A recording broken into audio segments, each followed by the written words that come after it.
Hi everybody, Jackie DeSilva here, and I just wanted to talk about a paper that I wrote years ago that I came across, and I feel the need to let this out to the world and just share my story. I know everyone in this world has some story to share and maybe some tragic story that happened to them. Exactly 15 years ago today, I lost a sister to cancer. She was born and healthy for 7 years and sick a year and a half. She was diagnosed with a rare liver disorder called tyrosinemia. She ended up getting a liver transplant. She ended up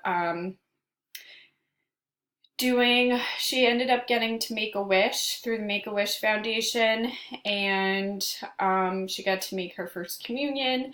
And then right after that, everything went downhill. But I did come across a paper that I wrote years ago after she ended up passing away, and I feel the need to share it with the world. And the reason is because I want others to know, like, it doesn't matter how many years it's been. I mean, I still get flashbacks to this day about her and what I've been through, especially, and I know everyone has their way of grieving and whatnot, but especially when it comes to like every year, um, it's definitely, it can be hard. So I just wanted to put it out there, and this is also another reason why I want complete freedom, so that way I'm able to donate, and to charities and just help others out, and just go into the health route and helping others as well. So again, here's the paper, and I'm going to read it to you. And the title is called A Beautiful Angel with a Smile. And I apologize, I don't even know, it doesn't even tell me what kind of grade I got, but if there are errors, grammatical errors, and, I was just whipping this paper out in, I don't know, like a couple minutes. So I apologize if there are any mistakes. But here we go. A beautiful angel with a smile. On a warm, beautiful summer day in 2002, with the sun shining down on the beach, made my life seem like it was going to be okay. Everything felt calm when going on a nice long walk along the beach while taking my cousin. We talked about life and how precious it is. Laying down on a towel in the sand, listening to the sound of the ocean water brought a feeling of warmth to my heart. I was nervous at one point, but then the sound of the rolling waves made my thoughts change to nothing. It was getting late, and my aunt told me it was time to go. I didn't want to leave because I was away from all the commotion at home. At one point, my cell phone rang, so I picked it up. It was my dad. He asked me to hand the phone to my aunt. When my aunt was done talking to my dad, the conversations went dead silent. I knew something bad was going to happen when I was at the beach. I started crying without even asking my aunt what had happened. My sister had just passed away. I asked myself, why was everyone home but me?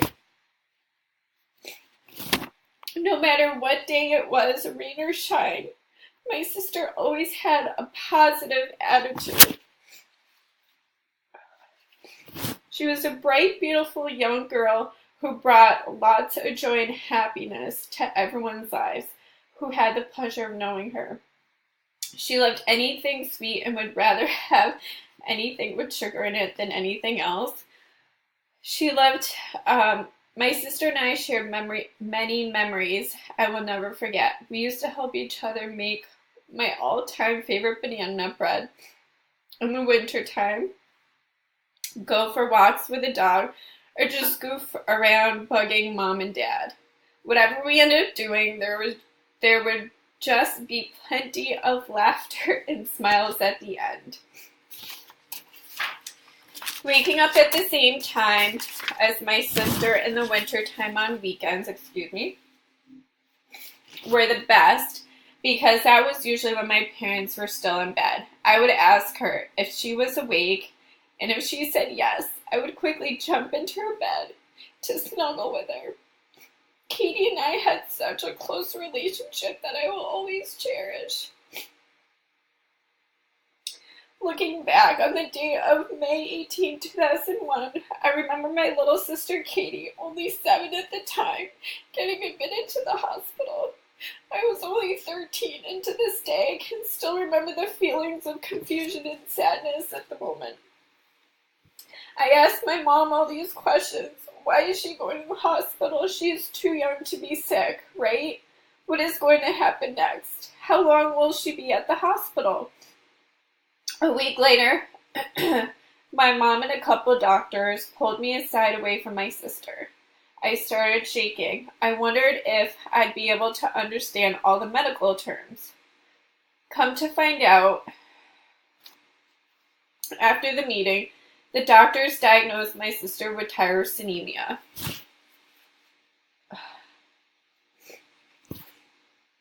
A type of cancer in the liver.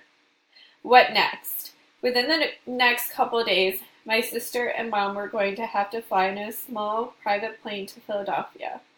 My mom was always there by my sister's side no matter what. She underwent a liver transplant and had a wonderful recovery. Unfortunately, on October 23rd, 2001, Katie's 8th birthday, my parents were informed that her cancer had spread to her lungs. My parents had been told that the chances of a reoccurring were great and chemotherapy would not help this type of cancer. When the cancer spread within my sister's body, my family knew it was time for my sister to make a wish through the Make-A-Wish Foundation. The day my mom updated me on my sister's progress, I told myself that I would have to take some days off of school and spend time with my angel. Sometime in March, two volunteers asked Katie what her wish was. Her reaction was nothing and then looked at me for some advice. I turned to her and said, Katie, this is your wish, not mine. You have been through a lot and I haven't. If you need some suggestions, I can give you a few. I gave her some ideas and she responded with, I would like to go on a family cruise and meet Mary Kate and Ashley Olsen. It was obvious that the Olsens wouldn't be able to make it. So one of the volunteers explained to my sister that her wish would just have to be going on a family. And I also have to say, during the time when we were going on a family cruise, they were actually currently making a video. So Mary Kate and Ashley Olsen were not around. A few months later after the cruise, Katie became so ill she had to stay home instead of going to school.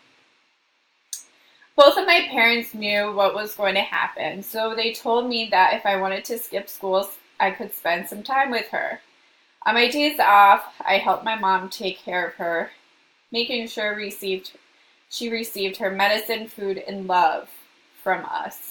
At the end of May, Katie's appearance gradually became worse by the week, a very dark yellow, including her eyes. All I wanted to do was help her fight the cancer and her jaundice, but there was no hope.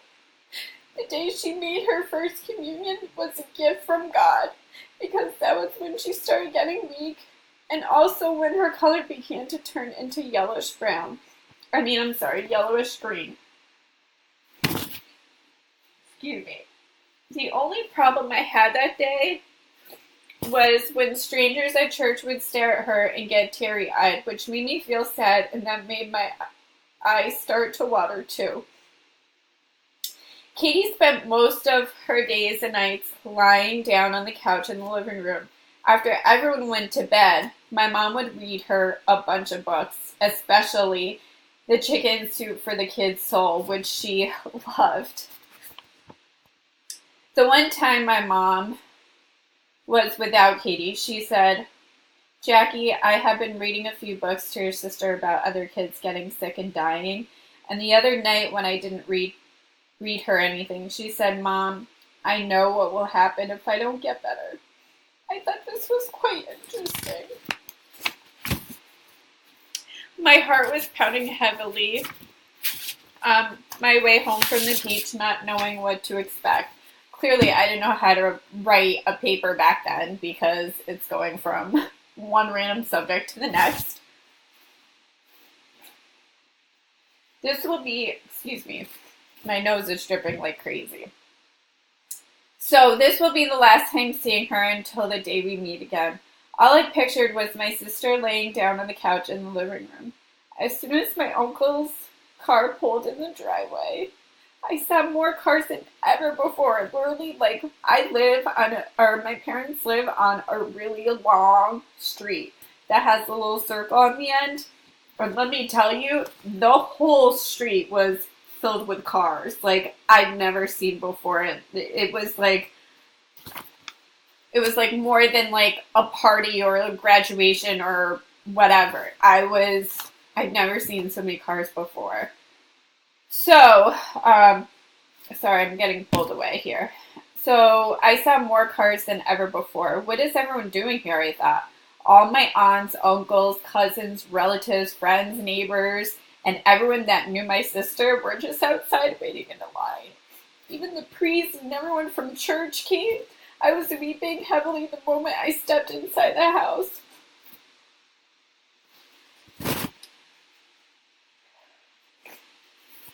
As soon as I saw my sister lying peacefully on the couch, I knew she was in a better place and not suffering anymore. I stared at her for a few minutes, observing her face. After I gave her my last kiss, I thought, wow, she looked so happy with that bright, beautiful smile of hers. And after that, I walked away knowing that a little angel will always be watching over me.